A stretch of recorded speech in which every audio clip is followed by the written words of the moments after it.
Hey everybody, I'm Dave. And I'm Kyle. And this is Technology, Engineering, and Science Today, the podcast. This week's episode is on wearable technology, titled, Hey, What's That? Kyle, why do you think that's our title for this week? Or do you want the real answer? Because I know the real answer. You know the real answer? I know the real answer. Give us the real answer then. Well, like you told me, when most people are wearing Google glasses, you'll get approached by about 15 billion people a day. And I know that's more than there are on Earth. And they'll ask you, what are you wearing? And it's almost inevitable that they will ask you this question. I would say it is inevitable. I would say that if you're going to wear something like Google Glass or any kind of wearable technology that you're openly wearing on your person, you're most definitely going to have people asking you, what is that? Maybe you should have a big billboard sign on your chest that says, hey, I wear Google glasses, stop asking me. Maybe. People will get over it eventually, I think. So anyway, let's remind the people of our contact info. If you want to participate in the discussion or tell us we are dead wrong, or just tell us we're awful, terrible people with bad opinions, you can send us an email at test@pearsonmediagroup.com or call us and leave us a voicemail at 501-396-9351. So last week we talked about Bitcoin. Yeah. We didn't like it. We didn't get any response. No. Well, at least not on YouTube. We didn't get any emails or voicemail or anything like that. We didn't get any kind of response as far as our Bitcoin episode.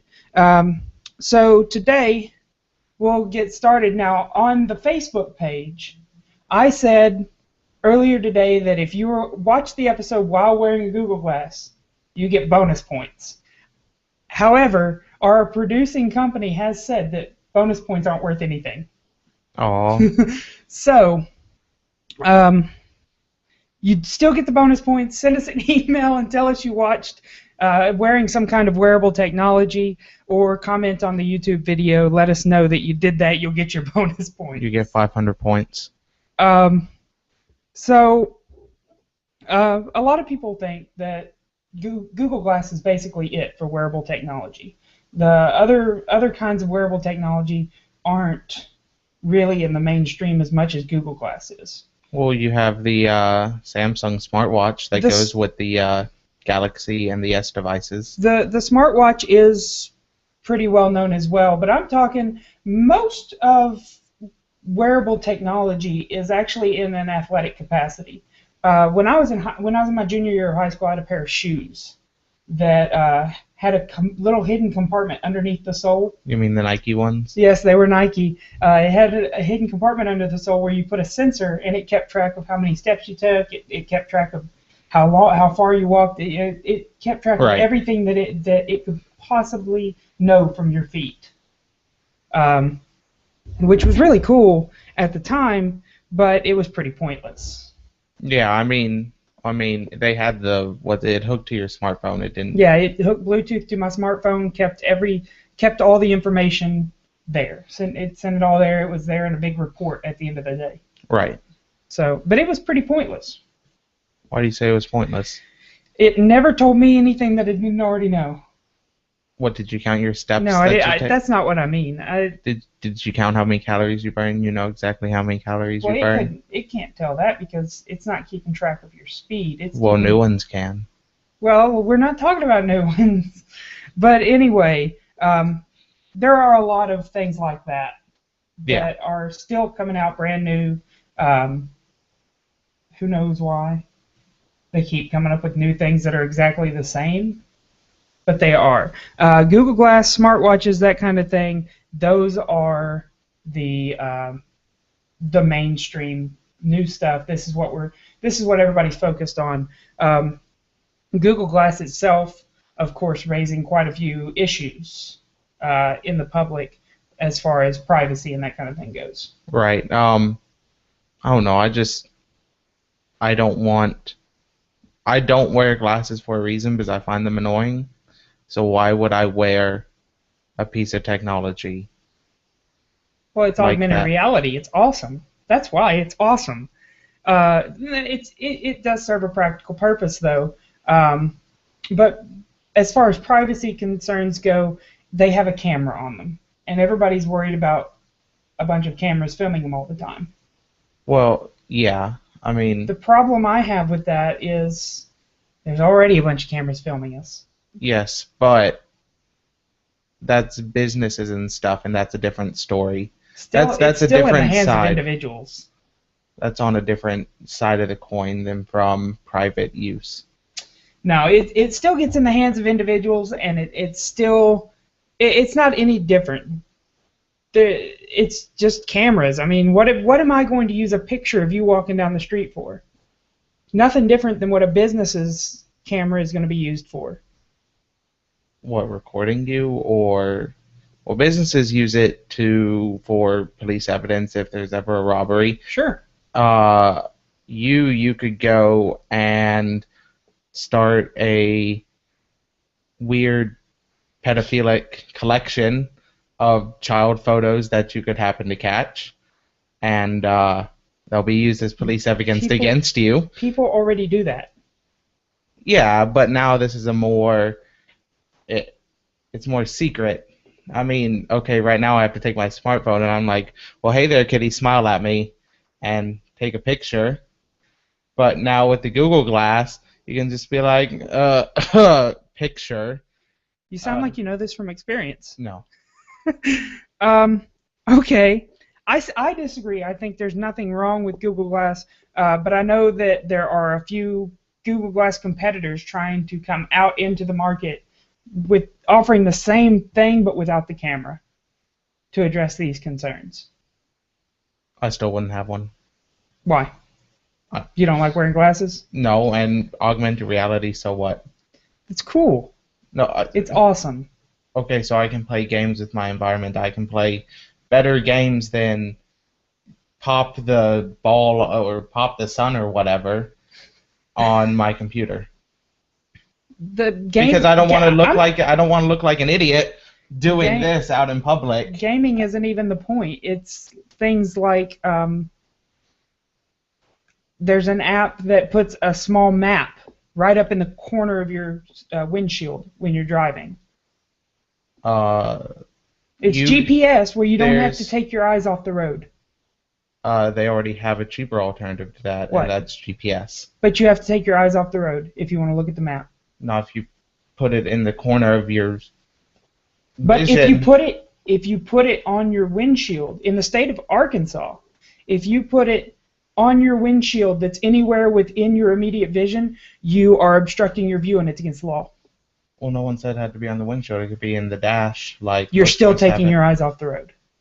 You're not negating my point at all. But see, when you're focusing on the road, you're not going to be focusing because your peripheral vision isn't It's anything. not in your periphery. It's on your windshield, just not directly in front of you. It looks as if it's on your windshield, but it's not directly in front of you.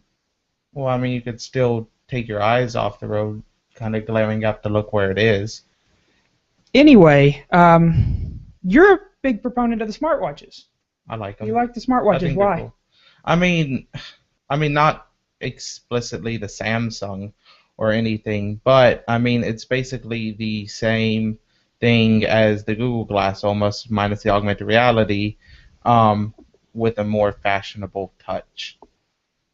It doesn't look like I'm wearing a freakish headband on my head, but instead I'm wearing a cool, sleek watch. Okay, but what does it do besides tell the time? There are apps. Tell the time. You can see messages, text messages, without having to pull out your phone. You can view calls. You can make calls using the smartwatch. So it's kind of like a secret agent watch. You can speak into it, and you can be like, call so-and-so or text so-and-so. You can... It's a hands-off alternative, but a wrist-on alternative. So how much does it really take for you to get your phone out of your pocket and do this without a smartwatch? Say you're driving down the road. Well, then you shouldn't be texting or anything anyway. Shouldn't be messing with your phone. But I'm not messing with my phone. I'm touching my watch. I press the button on my watch and say text so-and-so. So that's no different than Siri for your iPhone. Yes, but you to use Siri for your iPhone, you have to have a Bluetooth connection in your car. Or touch it, Yeah, or touch just it. like you're doing with the watch. Yeah, but you have to have your phone out, and for most people, you can't use your phone while driving anyways. So now instead I'm using my smartwatch, and there's no law against that. There will be. I think that we have rambled enough. We can get to articles. Do you want to start, or should I? You go first. All right. Um, so speaking of smartwatches, Samsung has unveiled the second generation of their Galaxy Gear smartwatch. Um, Now, outside, it's not all that different from the first generation. Um, the differences on the outside is the camera that's on the Galaxy Gear smartwatch is no longer on the wristband, rather it is on the body of the watch itself. So it's on the face Um, of the watch. I'm not sure it's on the Or face, but well, I mean, in this it's one it appears to be here. I mean, it's on Um, it's on the everything that's not the band, so the face. Now their Galaxy Gear Neo, the second generation of the Neo smartwatch that they make, it doesn't have a camera. Right. I think it's a cheaper alternative, isn't Right, it? right. So the biggest difference that they've done in their second generation is they ditched the Android operating system, threw it out, and they're using Samsung's operating system that they call Tizen. Well, didn't you already have to have an S device to hook up to one of these in the first place? Right, Or but was it any Android? I I thought it was just the S devices and the Galaxies hooked up to them. well the S devices are Galaxies, but the watch itself has to have an operating system. Right. And they were using Android, but they've dropped Android, and they're now using Tizen, which extends the battery life, which with Android's operating system was about a day, but the new OS lets your battery last 2 or 3 days, and they are also 19% lighter. Of course, it's got health tracking apps and all that stuff. Every single wearable tech thing has health tracking capabilities. There's nothing that they're making that they aren't throwing health tracking into. The watches include a heart rate sensor, a pedometer, and a downloadable sleep and stress tracking app. Samsung hasn't let us know anything on the pricing yet. But we're looking for these to roll out after the Galaxy S5. Right, and I think that's in April. In April, yep. I think before they were like $250, the original watches, like $250, if I recall. I can't remember exactly how much. I don't know. Again, I mean, I really don't see the point. I think they're cool. It's about the same point as having the Google Glass. Yeah, except I don't want to look at my wrist all the time. Yeah, but I mean, so you're looking. Would you really spend $1,700? It's $1,500 Close enough. when they come out this year. Not much of a difference. No, I would not spend $1,500. They're going to have to get a lot better as far as the pricing and that kind of thing goes. But I like the idea a lot better than a smartwatch. I think because the smartwatch is just another device that you have to use like a phone. It's no different than your smartphone. Can your Google Glass make calls for you? Yes. Can it make me food? No, but neither can the smartwatch. We'll see in a few years. We'll see in a few years. All right, your first article. All right. Kyle. Well, let's see. Should I do Google Glass like? Actually, no. Let's do this one. All right. So I have one, and these are let's see. They are a shoe insole that is designed. It's more on the military side. Designed to detect landmines. That's Wow, that's something. And so let me give you some information about it. It is by Lemur Studio Design, and it's a company out of Colombia, because Colombia is the country with the second most landmines in the world after Afghanistan, with about they've had about 10,000 casualties since 1990, and 2,000 have died from landmine-related incidents. So they have a big problem with landmines. You have people that put them out to drug lords put them out to defend their cacao fields. Then you have ones that are left over from the revolution in the 90s. But what this does is the insole it goes in your boot, shoe, whatever. As you're insoles wearing. usually do. Yes.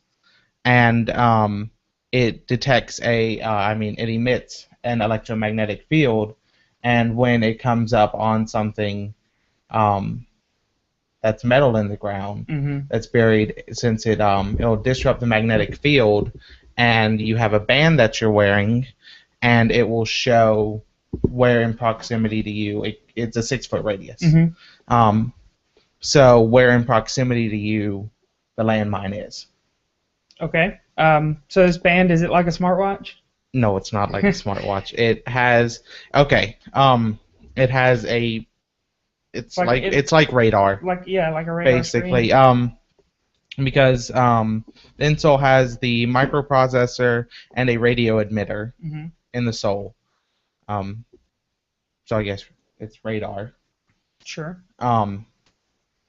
That, like I said, whenever the magnetic field is disrupted, it shows where things are around you, and it doesn't just stop. I mean, it's a constant field, so I mean, it's not like constantly something you're having to reset. So like as you're going along in a place, there might be landmines. You can look at the display and see, okay, well, I need to avoid here, here, and here, and you're not going to step on any landmines.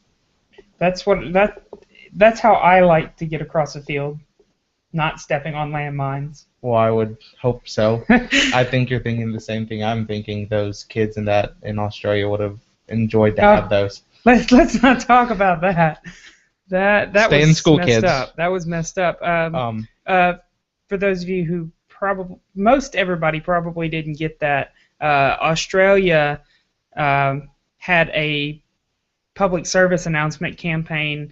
They ran a commercial about staying in school, and it was pretty gruesome. It was gruesome and strange, and it didn't make any real sense. And that's what he was talking about. Though those didn't appear to be mines.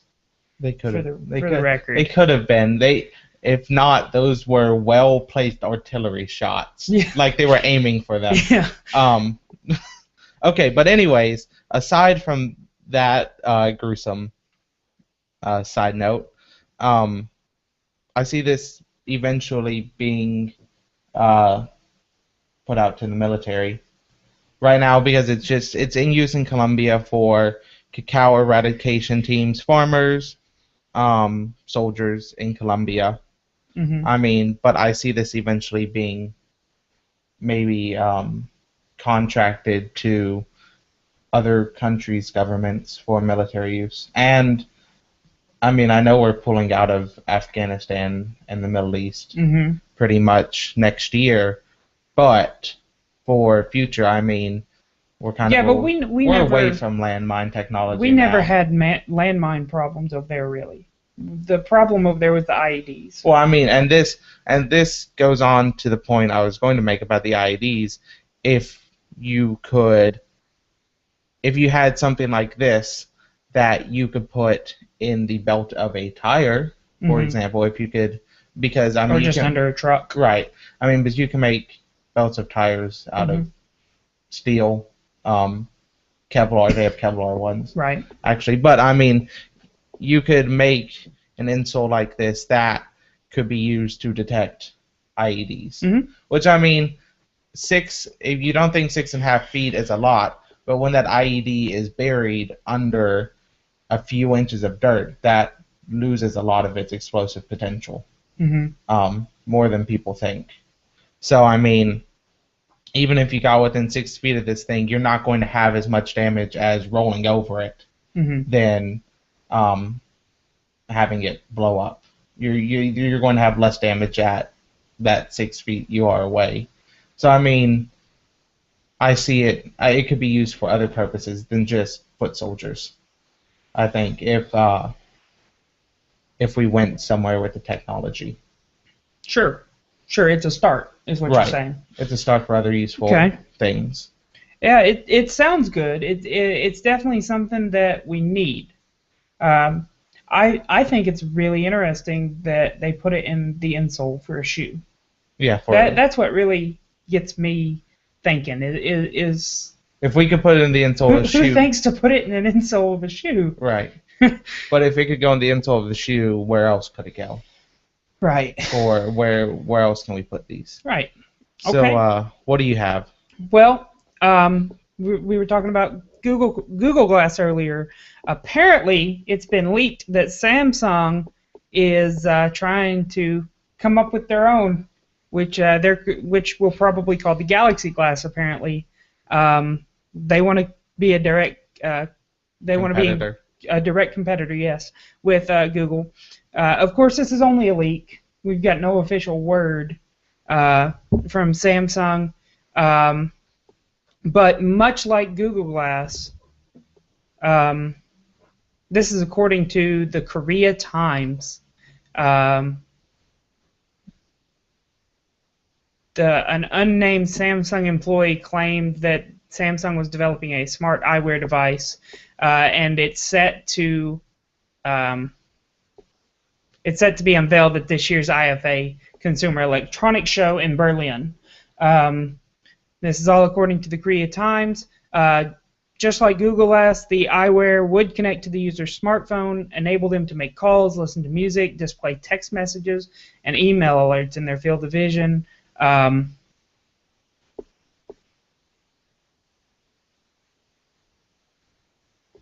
It's another Google Glass. It's Google Glass from Samsung. It's direct. It is literally direct competition. There's no real difference between them. Of course, we don't know how they're going to how they're going to display information on the glass. Well, that looks. That's a picture of Google Glass. Yeah, I was about to say that's just Google Glass. We don't know if they'll have a camera. We don't know if they'll display the information on your eye the same way.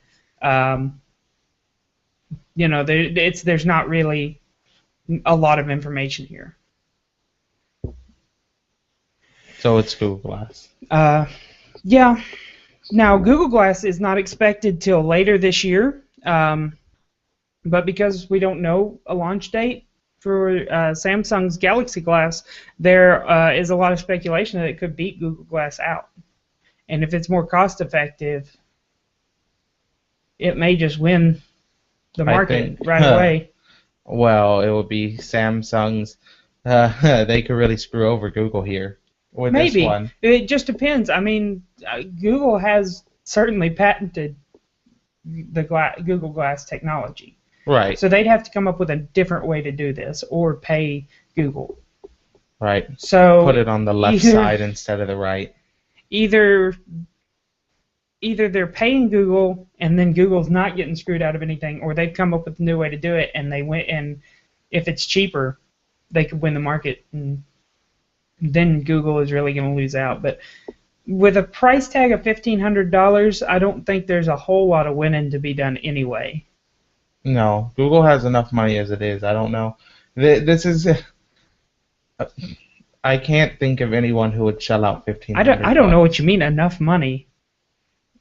Google. I mean, companies, they don't look to have enough money. They should invest it in bitcoins. Oh wow. So since there's so little information on this Google Glass competitor, I'll give it back over to you for your second article. You know, it doesn't stop Samsung, kind of like they did to Apple. I mean, it doesn't stop them from stealing ideas. You don't remember when Samsung? No, Well, actually, it was no. Apple that had to pay him, but Well, it was a couple years ago, no, or was it last wasn't it year? Samsung had to pay Apple? But the story about the dump trucks full of coins was false. Yes, It but wasn't a real thing. it was from that payout because Samsung had stolen ideas basically from Right. Apple. So I mean, this could be the same And situation and here. Apple won that patent lawsuit. Yes. So this could be the same exact thing happening again. It could be. And maybe this time a dump truck full of coins may really turn up to Google's doors. I don't know. Yeah, I mean, it's currency. It is. It is. They'd have to take it, but All pennies, just throw in some that'd be a dimes lot and of work. nickels somewhere along in there. All right. Well, anyways, my article is it's a Google Glass-esque technology, but for military use, and it's called the Q Warrior, and it's basically, which I mean, we've had augmented reality for a while. Military use, like Apache pilots, they're look and shoot technology along with fighter pilots. Now, I don't know if everybody knows what he's talking about here is whenever an Apache helicopter pilot looks at his target, the computer locks onto it. Yes, where he's looking, the gun It turns. it right. turns and looks, and then all he has to do is pull the trigger. It's actually pretty cool. Yeah. So there's no manual aiming. He doesn't have to move a joystick or anything. He just looks at his target, pulls the trigger, and it shoots at it's it. pretty cool. But or fighter pilots, like I said, the heads-up display that displays altitude, all that. So this is called Q Warrior, and it's by BAE. BAE, what was their name? BAE Systems from the UK, and it's I wouldn't say a spin-off, but it's a shoot-off of their Q sight, which are their heads-up displays for pilots, but it's for ground troops. Right. And so it's a heads-up display for foot soldiers that's designed to provide a full-color, high-resolution 3D display of battlefield situations and assets. So you'll be able to see. Here, let me just read this. Today's modern warriors have access to laser, satellites, GPS, high-speed digital communications, and all the rest. But for soldiers on the ground, it tends to boil down to gestures and shouting that Julius Caesar would recognize, and it's a bottleneck with commands going here, there, and all that. So it's not an efficient way to run. But with this, it allows them to see in real time what's going on, where troops are moving to, where assets. So are these just the commanders that are wearing this, or is this everybody? They're wanting to start out with. They're going to start out with commanders, but until we really have the need, they're going to move towards equipping foot soldiers with this technology. So it would give foot soldiers and special forces heads up, eyes out, fingers on the trigger, situational awareness, friend or foe identification, and the ability to coordinate small units when away from their vehicles. Right. Now, the military already it already uses a kind of friend or foe identification. I don't know if you know about this or not, but military uniforms have a patch on the shoulder that, like, if you view the soldiers through a sniper scope, it glows. Okay. So that's been in place for a long time. Anytime you look through a scope, their patch glows, and there are a lot of rules as to how they use it. It's got a cover that goes over it and everything. But they already had that kind of technology, so that's easy to work in there. Right, but well, this is different. From what it sounded like where they're going, I guess we play FPSs, so first-person shooters. Yes, so in missions where you would identify enemies from up in the sky, UAV, so you would have your central. So like in Call of Duty Black Ops 2, in the campaign, there's a situation where you're looking through yeah, I mean, you've got a heads-up display. So Right. so you're already assuming you've got some kind of augmented reality something Hmm. going on there. And whenever you look out at this wooded area, the enemies glow red. Right. Like their whole body glows red. Right. It would be something. It would be something like that, but you would have like, if you had like a UAV Hmm. that was doing surveillance, they could do reconnaissance and see where the enemies are. And on your central computer that links all Hmm. these together, well, you could have the UAV mark them, so when the soldiers approach, they'll be able to see that, oh, these are possibly hostile. These Hmm. people aren't right in this place. Um, but you can also see um, friendlies too. So I Right. mean, so like if you're doing a squeeze, you from different sides, you won't get confused between who's who in the crossfire, maybe. Sure. Um, so with this, also they go on to say they'll be able to see friendly warplanes, their locations, their speed, altitude, what they're carrying as a payload, and they'll be able to designate targets easier, because the easiest way now that we have is lasing targets Hmm. from a distance for warplanes. Hmm. And okay, here we go. They'll also be able to track friendly and enemy forces with symbols overlaid on the real world view, so augmented reality like Google Glass, navigational waypoints and related data. That could be any number of things. It doesn't say. And then visual feeds from drones. So That's useful. Get that a bird's eye view from the ground. right, and other reconnaissance platforms. So it has a lot of display potential for what foot soldiers can see now. Right. Because as of now, it's just, well, he said, she said, could be this, could be that, but now they can actually see Right. what's And going and on. then there's also the potential to put a camera on them and Right. record Well, everything that happens in the field. right, and this one Um, here, I guess this is a prototype they have. It looks like it has a camera yeah, on it it. does. Um, So with a recording of everything that happens in the field on each soldier, inquiries are a lot easier. right, Did this soldier act correctly in this situation? Yes, we have video evidence. Here it is. right, You and know, so this is a first-person view of what he saw. Of course, when you look at video evidence like that, though, you do have to keep in mind that the eye is not a camera, and it doesn't see everything. right, We miss a lot, and the eye sees a lot more than we perceive. right. Um, We only because I can't remember how much of the information we take in, but we only see a very, very well, small percentage. anything that your brain doesn't tag as important gets Right. filtered. So if something is just sitting there doing nothing, your brain doesn't tag it as a threat or important at all. It's filtered out. You don't notice it. You don't perceive it, but it's there. And if you looked right at it, you can see it.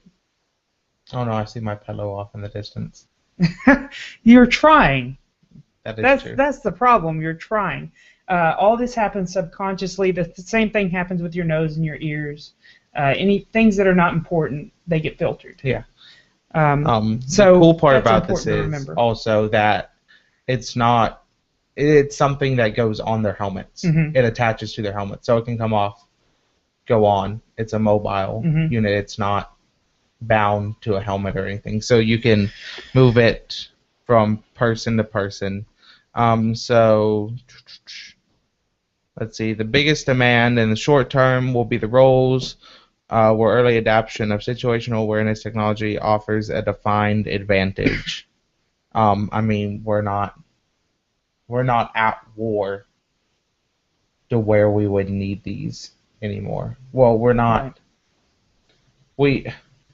The world is at a point to where we don't need these, but to have them could be an advantage. But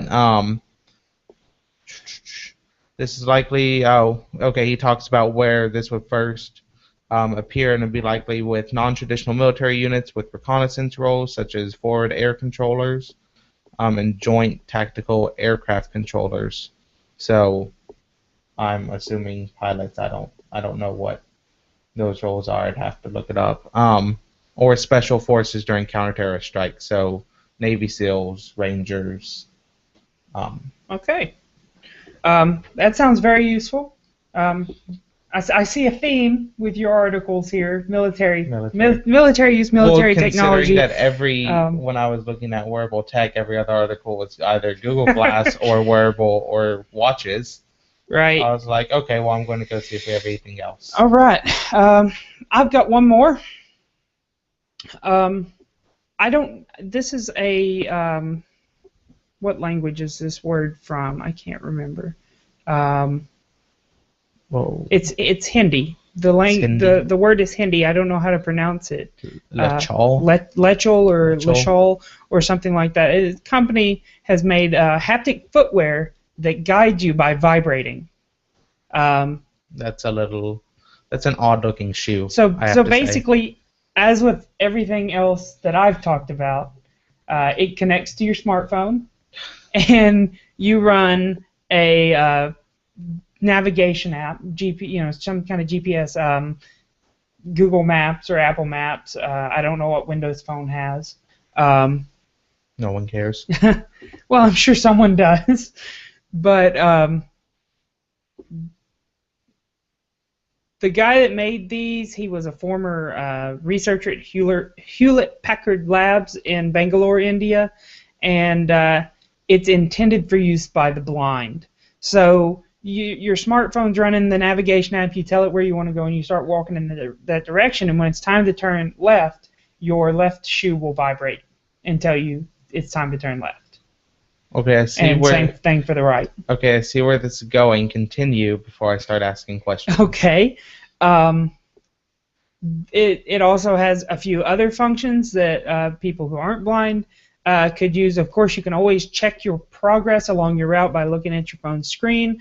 But it also has a function that will let you know when you're near a historical monument. It buzzes, and then you take your phone out and look at the screen, and it tells you what you're near. And of course, then your shoes will guide you there as well. There's also, of course, everything that was in like the Nike sensor that I talked about in the intro. Right. It'll count your steps, track your calories burned, create interactive workouts. It'll vibrate. Your shoes will vibrate if you've left your phone behind. That kind of thing.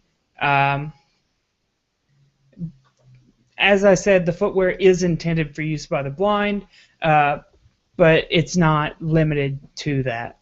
The company's name, by the way, is Hindi for Take Me There. Now, the cool thing about these shoes is they're antibacterial and they're washable as long as you remove the battery and electronics module first.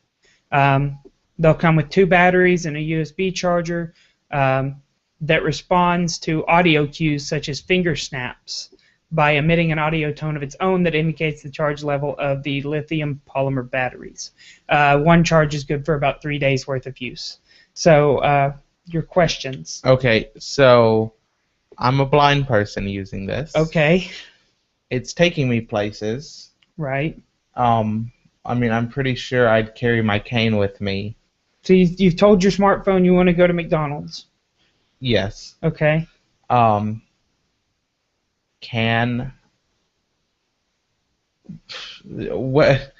it direct me through traffic? Like, I mean, I guess I have to have my cane with me. But I mean,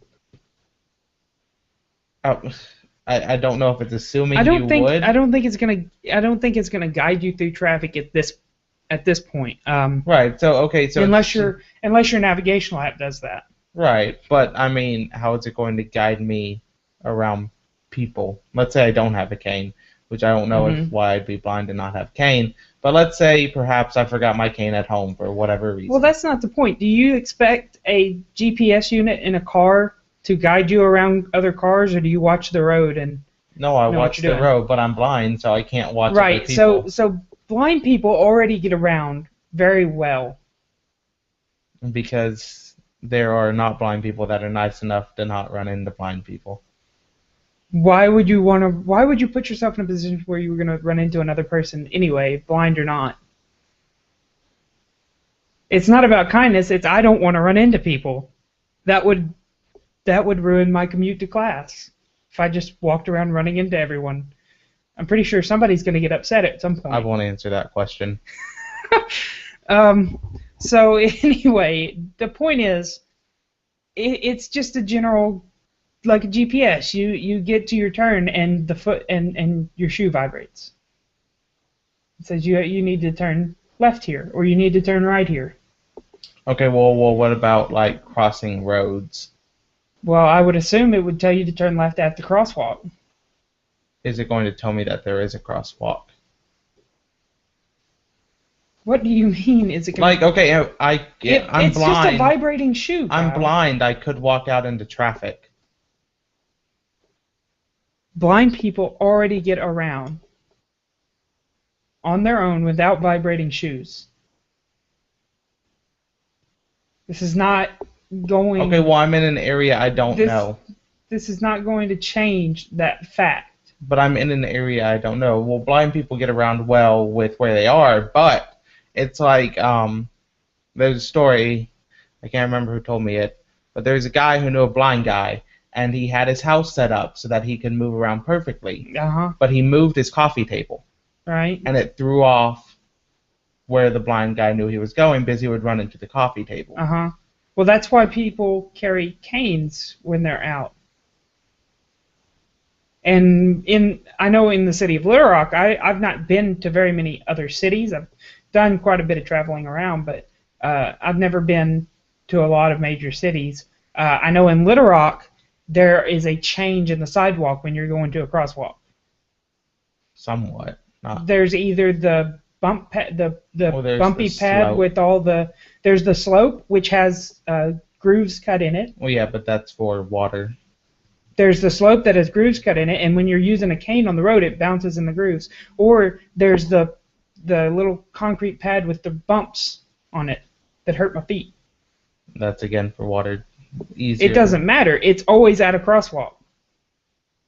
I mean, it slopes, and then those two things are always at crosswalks. It's a change in the sidewalk that is always at a crosswalk. So it can indicate that you are at a crosswalk. Will this thing take me to crosswalks? I'm Yes, assuming it would. It's a GPS unit. Of course it is. It's not stupid. It's got a map. And if you're using haptic footwear, which haptic means it tells you things by vibrating. If you're using haptic footwear, it is most certainly going to have a GPS app that is based on walking. So why would it not take you to the crosswalks? Well, why would it want some you to turn GPS in the middle of the units street? Aren't smart enough. Why would why would it ask you to turn in the middle of the street? It doesn't make any sense. It wouldn't be programmed that way. Shortest distance. Oh my. Do you have another article? No, I don't have another article. Okay. So if you want to tell us how awful this episode was, tell us how we were wrong, or just get involved in the conversation, you can email us at test@pearsonmediagroup.com, or call us and leave us a voicemail at 501-396-9351. I'll repeat that number, 501-396-9351. We really enjoy hearing from you, and the whole point of the show is to get people involved in the conversation with us. So we do want you to use those contact points. And of course, we appreciate you listening. Next Friday, we'll be recording on Pi Day. So, what's your favorite kind of pie? I like a lot of pies. You like a lot of pies. I like a lot of pies. Somehow, I'm not surprised. I don't. I don't know. Pecan pie. I like pecan pie. I don't like pecan pie. How about apple pie? I like apple pie. What about pumpkin pie? I enjoy pumpkin. So there's all kinds of pies, but that's not what we'll be talking about next week. Of course, we're talking about the mathematical constant pi day. So be sure to come celebrate the mathematical constant pi with us. Or something special. Yeah, we're not exactly sure what we're going to be talking about yet as far as the next episode goes. No, he's lying. It's a surprise. We already have it planned out. He's just leaving you guys on the edge to think we'll just talk about random stuff. We're not going to spend the whole episode talking about pi, though. But that was my plan. No. We're not going to spend the whole episode talking about pi. We're going to have something in the world of technology, engineering, or science to talk about, but we don't specifically know that yet. The week after next, we'll have our first guest spot, where you're going to go interview Mr. Nick Seward from the Arkansas School of Math, Science, and the Arts. Math, Science, and the Arts. I always forget what that last A means. What that last A is. We don't. ASMSA. We don't. It's ASMS. Most people ignore the A. It was for legislative. Yes, I went to high school there. Legislative reasons we had to add the A. So you're going to interview Mr. Nick Seward, who is a teacher. Yes, at he that is a teacher. School, about what he's doing in 3D printing. Entrepreneurial. Oh yeah, an entrepreneurial. Starting a business in 3D printing. Buzzes and then you take but there'll be more on that to come in next couple weeks. I will have a video, or a couple, hopefully, of his 3D printers in action. Mm-hmm. And maybe I'll get him to print us something cool. Maybe we should come up with a cool logo other than our one we have on the side, and maybe he'll print it for us. You know, that sounds like a lot of fun. I might actually be interested in doing that. Or you viewers could come up with ideas for us, and we could have a vote. There's always that idea. Sure, if you'd like to submit a logo to us, of course, we'd be happy to have a look at it and see if maybe we can get one 3D printed when we go talk to Mr. Nick Seward. Now, of course, you are going to be doing that. Yes. We've decided that when it comes to interviews, it's best if one of us does the interview, and then we'll play it. We decided you'd do the interview because it's your contact. Yeah. So Kyle's going to do that interview, and of course this is not next week, but the week after. So the 21st, for those of you. Yes, I believe who you're don't know. correct. 2 weeks from now, it's the 21st. Yes.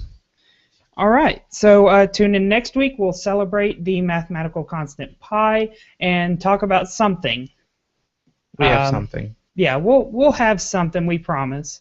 And I'll post about it on Facebook before. I'm really excited for 3D printers in next week. Yes, I would love to talk about 3D printers, but we'll talk about that. I will definitely post on Facebook what we're going to be talking about before we get to next week's recording. Right. So thank you guys for listening, and tune in next week. This program was produced by Pearson Media Group.